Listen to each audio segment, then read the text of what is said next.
Hello everyone, welcome to SSLC and PUC knowledge hub. ಇವತ್ತಿನ ಈ video second PU ವಿದ್ಯಾರ್ಥಿಗಳಿಗಾಗಿ, particularly science. ಏನಪ್ಪ ಅಂತಂದರೆ Karnataka C E T call form ಅಂತೂ ಆಗಿದೆ, ಹೌದಾ? ಆಲ್ರೆಡಿ ಮಕ್ಕಳು ಏನು ಮಾಡ್ತಾ ಇದ್ದೀರಿ, ನೀವು ಅಪ್ಲಿಕೇಶನನ್ನು ಹಾಕಿದ್ದೀರಿ.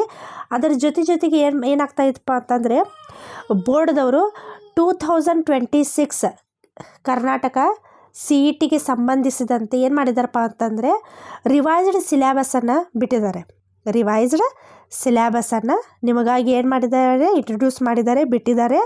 ಸೊ ಆ C E T syllabus announce ಆಗಿದೆ. ಆ ಅನೌನ್ಸ್ ಆದಂಥ ಸಿಲೆಬಸ್ನಲ್ಲಿ ಕೆಲವೊಂದು ಬದಲಾವಣೆಗಳನ್ನು ಅವ್ರು ಏನು ಮಾಡಿದಾರಪ್ಪ ಅಂತಂದರೆ ತಂದಿದ್ದಾರೆ, ಹೌದಾ? ಏನು ಬದಲಾವಣೆ ರೀ? ಏನು ಬಹಳಷ್ಟು ಬದಲಾವಣೆ ಆಗಿದೆಯಾ? ನೋ, ಬಹಳಷ್ಟು ಏನು ಬದಲಾವಣೆ ಆಗಿಲ್ಲ, ಬಟ್ ಬದಲಾವಣೆ ಅಂತೂ ಆಗಿದೆ, ಹೌದಾ? ಏನು ಬದಲಾವಣೆ ಆಗಿದೆ ರೀ?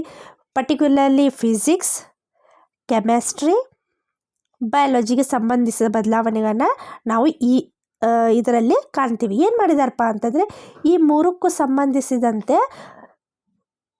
ಅವರು ಪ್ರಾಕ್ಟಿಕಲನ್ನು ಆ್ಯಡ್ ಮಾಡಿದ್ದಾರೆ. ಪ್ರಾಕ್ಟಿಕಲ್ ಇವಾಗ ಏನಾಗಿತ್ತಪ್ಪ ಅಂದರೆ ಫಿಸಿಕ್ಸ್, ಕೆಮಿಸ್ಟ್ರಿ ಸಿಲೆಬಸ್ ಅಷ್ಟೇ ಇರ್ತಿತ್ತು. ಬಟ್ ಈ ಸಲ ಏನು ಮಾಡಿದ್ದಾರೆ, ಪ್ರಾಕ್ಟಿಕಲನ್ನು ಕೂಡ ಆ್ಯಡ್ ಮಾಡಿದ್ದಾರೆ.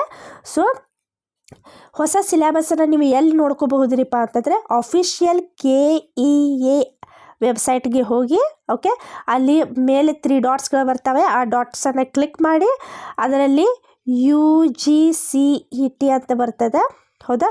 UGCET 2026 ಅಂತ ಬರ್ತದೆ. ಅದಕ್ಕೆ ಕ್ಲಿಕ್ ಮಾಡಿ ಅದರಲ್ಲಿ UGCET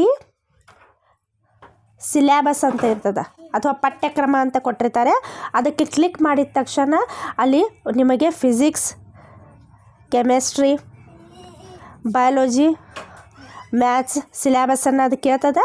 ನಿಮಗೆ ಯಾವ ಸಿಲೆಬಸ್ ಬೇಕಲ್ಲ ಅದ್ರ ಜೊತೆ ಕ್ಲಿಕ್ ಮಾಡಿದ ತಕ್ಷಣ ಅದು ಡೌನ್ಲೋಡ್ ಅಂದರೆ ಡೌನ್ಲೋಡನ್ನು ಕ್ಲಿಕ್ ಮಾಡಿ ನೀವೇನು ಮಾಡಬೇಕು, ಡೌನ್ಲೋಡನ್ನು ಮಾಡಿಕೊಂಡು ಅಭ್ಯಾಸದ ಕಡೆಗೆ ಗಮನವನ್ನು ಹರಿಸ್ಬೇಕು. ಈ ಸಿ ಇ ಟಿನಲ್ಲಿ ಪ್ರಾಕ್ಟಿಕಲನ್ನು ಅವ್ರು ಆ್ಯಡ್ ಮಾಡಿದ್ದಾರೆ. ಒಂದು ಸ್ವಲ್ಪ ಲೆಂದಿ ಮಾಡಿದ್ದಾರೆ.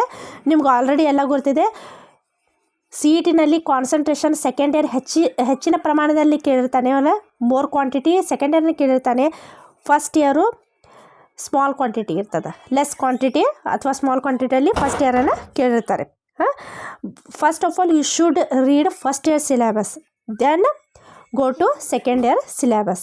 ಈ ರೀತಿ ಮಾಡೋದ್ರಿಂದ ನೀವೇನು ಮಾಡ್ಬೋದು, ಅಲ್ಲಿ ಕ್ಲಿಕ್ ಆಗಲಿಕ್ಕೆ ಸಾಧ್ಯತೆ ಇದೆ.